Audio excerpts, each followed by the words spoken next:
দেখো এই কোশ্চেনটা দেখো, এটা অ্যানালজি রিজনিং, এটা এসএসসি জিডিতে এসছে। আমরা কিভাবে অ্যান্সার করব দেখো, প্রথমে 6, 6-এর ডবল যদি 12 করি, তারপরে 4-এর ডবল 8, অপশানে নেই, মানে হবে না।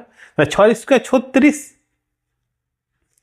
সেই দিকে দেখো 3 দিয়ে ভাগ করলে পরে 3 × 12 = 36, তাহলে পরে 4 কিউব 64, 64কে 3 দিয়ে ভাগ করে দাও,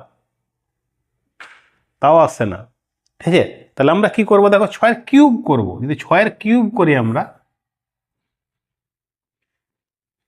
6-এর কিউব 216, ঠিক আছে, এটাকে আমরা গুণ করব সিঙ্গেল ডিজিট হিসাবে, 2 × 1 × 6, তাহলে কি আসে 12।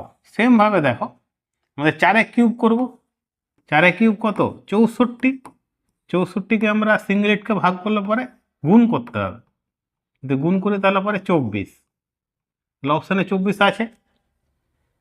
এই তো 24,